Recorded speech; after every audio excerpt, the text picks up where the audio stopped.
जय श्री कृष्ण। श्री गुसाई जी के सेवक चाचा हरिवंश जी की वार्ता। चाचा हरिवंश जी क्षत्रिय हते।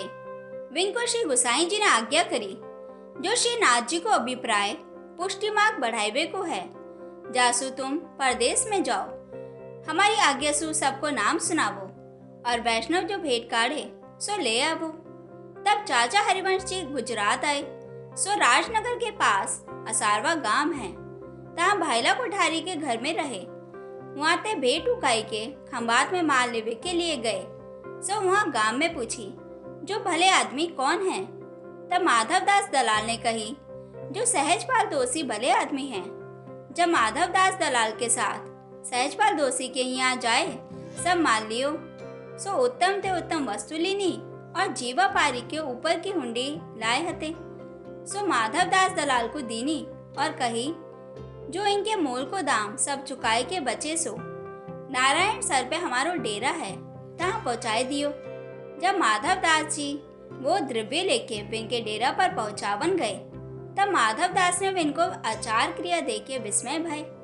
तब माधव दास जी ने विचार करियो, जो ये कोई महापुरुष हैं।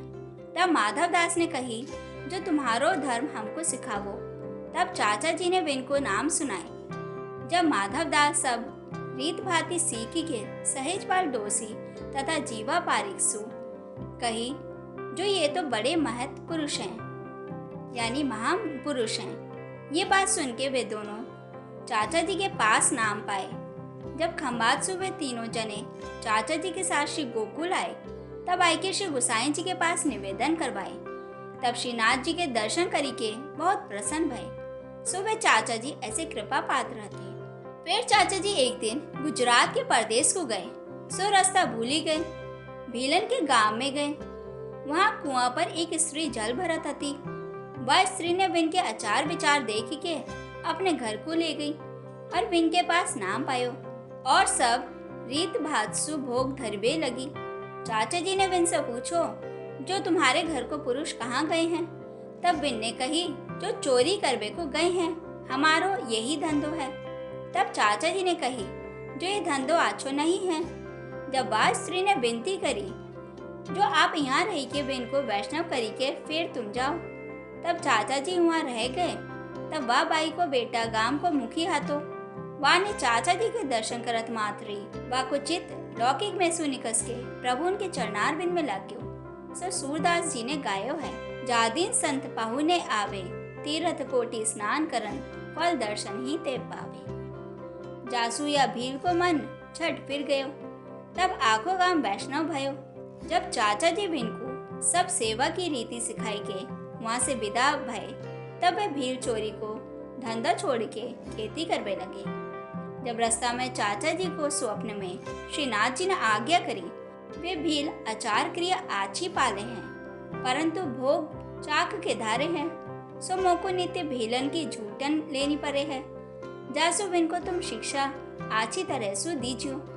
जब चाचा जी फिर के बाद गांव में आए, 2 महीना रह के सेवा की रीति और आचार धर्म सब पक्को करायो और सब रीति सिखाई के श्री गुसाई जी की भेंट लेके गए। सो वे चाचा जी ऐसे कृपा पात्र थे। एक समय चाचा हरिवंश जी श्री गोकुल से उज्जैन को चले।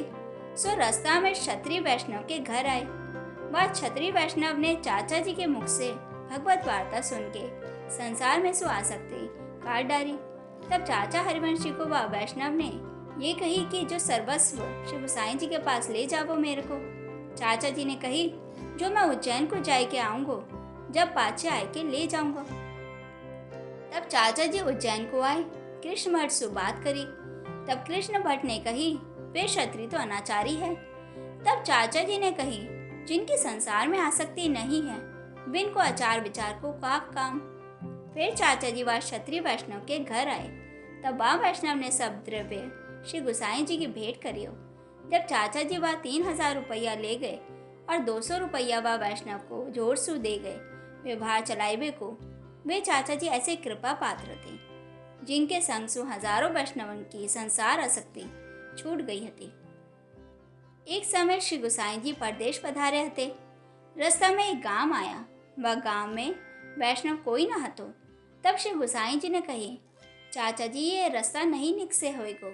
सो चाचा जी ऐसे कृपा पात्र थे जो रास्ता निकसते और जिन लोगन से प्रसंग पड़तो बिन को मन श्री प्रभु में लगाए देते। और एक समय चाचा हरिवंश जी श्रीनाथ जी के लिए श्री गोकुल में सु सामग्री लेने को गए। सो सामग्री एक वैष्णवन के माथे पधराए के श्री गोकुल ते चले। जब यमुना जी के घाट पर आए तब नाव नहीं हती, सांझ हो गई हती। जब चाचा जी ने विचार करियो जो सवारे 6 घड़ी रात रहेगी तब ये सामग्री चाहिएगी और रात को सिद्ध भई चाहिए और गोपालपुर तो 10 कोस दूर है, सो कैसे पहुंचूंगो। ये विचार के वैष्णव से कही जो मैं यमुना जी के ऊपर चलो हूँ, जहाँ मैं पाँव धरी के उठाऊं, जहाँ ठिकाने तुम पाँव धरत आइयो। तब चाचा हरिवंश जी श्री यमुना जी के ऊपर चलवे लगे और भगवत नाम लेवे लगे। जब वे वैष्णव पिछाड़ी भगवत नाम लेत चलियो तब वह वैष्णव ने मन में विचार करियो जो चाचा जी भगवत नाम लेते हैं और मैं भगवत नाम लेते हूँ, इनके पग ऊपर पग काहे को धरूं। जब दूसरे ठिकाने पग धरवे लग गयो तब यमुना जी में डूबने लग गयो। तब चाचा जी ने आए के बा को हाथ पकड़ के उसको पार ले गए। तब चाचा जी ने कही मैं जा ठिकाने सु पाँव उठाए तुमने वहीं ठिकाने क्यों नहीं धरे। बा ने कही मैं भगवत नाम लेते हूँ, तुम हूँ भगवत नाम लेते हो।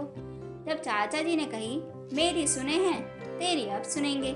सो वे चाचा जी ऐसे कृपा पात्र हते बिन के प्रभु ने सुनी हती। एक दिन श्री गुसाई जी लघु शंका करके पधारे। सो चाचा जी से भगवत वार्ता करने लगे। सो ऐसे रसावेश भय जो आखिर रात चली गई, हाथ में से नीचे झारी धरवे को शुद्ध न रही और चाचा जी को तो 3 दिन सूदी रसावेश रहे। वे ऐसे भगवत रस के पात्र थे। एक दिन चाचा जी गिरिराज ऊपर गए और शंखनाद की तैयारी हती। चाचा हरिवंश जी को ऐसा अनुभव भयो कि श्रीनाथ जी निर्बल निद्रा में हैं। तब शंखनाद होने ना दियो, सब भितरिया ठाड़े रहे। 2 घड़ी पीछे श्री गुसाई जी पधारे। जब शंखनाद कराए तो श्रीनाथ जी जागे नहीं। तब सूरदास जी ने कीर्तन गायो कौन परी नंदलाले बान प्रात समय जागन की बिरिया सोवत है पीताम्बरता। ये पद सुन के श्रीनाथ जी जागे। सो चाचा जी ऐसे कृपा पात्र हते जिनके कान श्री गुसाई जी राखते और जिनको श्री ठाकुर जी की कृति की सब शुद्ध रहते। एक दिन श्री गुसाई जी शैया मंदिर में पधारते हते।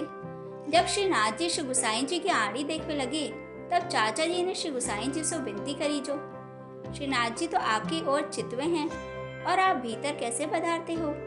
तब श्री गुसाई जी ने आज्ञा करी जो श्रीनाथ जी तो बालक हैं परंतु सेवा तो करी चाहिए।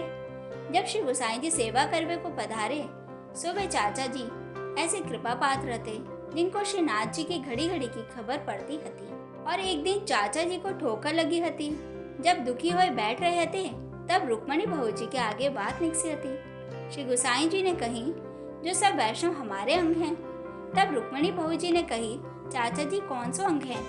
तब श्री गुसाई जी ने आज्ञा करी जो हमारे नेत्र हैं, जो देखो चाचा जी दुखी हैं तो हमारे नेत्र दुखी हैं। सो वे ऐसे कृपा पात्र थे। एक समय चाचा हरिवंश जी को आज्ञा करी जो तुम परदेश को जाओ। तब चाचा जी ने कही हमको तो आपके दर्शन बिना रहे हो नहीं जाए। जब श्री गुसाई जी ने आज्ञा करी जहाँ तुम जाओगे तहाँ हम तुमको नित्य दर्शन देवेंगे। वाको कारण ये हतो जो श्री गुसाई जी को आसुर व्यामोह लीला करनी हती। तासु चाचा जी ता समय यहाँ होंगे तो उनको देह न रहेगो। जब श्री गोकुलनाथ जी तथा श्री रघुनाथ जी तथा यदुनाथ जी और घनश्याम जी इनको स्वमार्गीय ग्रंथन की परिपाटी कौन बतावेगो। श्री गिरधर जी को तो सेवा में से अवकाश नहीं है। ये विचार करके श्री गुसाई जी ने चाचा हरिवंश जी को परदेश विदा कियो। तब चाचा हरिवंश जी गुजरात गए। तब पाछे श्री गुसाई जी ने आसुर व्यामोह लीला दिखाई। जब चाचा जी ने गुजरात में ये बात सुनी तब तत्क्षण मूर्छित हुए। जब श्रीनाथ जी ने आए के चाचा जी से कही जो हाल तुमरो पृथ्वी ऊपर रहनो है, मेरी ऐसी आज्ञा है। जब चाचा जी अपने ध्येय राख्यो तब चाचा जी ब्रज में आए के सब बालन के पास से सुबोधनी जी सुनबे के मिश करके पढ़ावते कारण वे चाचा जी ज्ञाति के क्षत्रिय हते। सो ब्राह्मण कुल को कैसे पढ़ावे। जासु सुनबे के मिश से सब बालकन को पढ़ाए। सो वे ऐसे कृपा पात्र थे जिनको श्री गोसाई जी मार्ग की परिपाटी बताने के लिए पृथ्वी पर छोड़ गए, जैसे श्री महाप्रभु जी दामोदर दास हरसानी को परिपाटी बताने के लिए छोड़ गए थे। यहीं ते श्री गोसाई जी ने श्रृंगार रस मंडन ग्रंथ में कहे है। वह श्लोक में ऐसे निश्चय हो गए जो दामोदर दास जी तथा चाचा हरिवंशी को अधिकार एक सरीखो है। वे चाचा जी पृथ्वी पर 125 वर्ष का आश्रय हते, जिनको काल कछु बाधा कर सक्यो नहीं। जय श्री कृष्ण।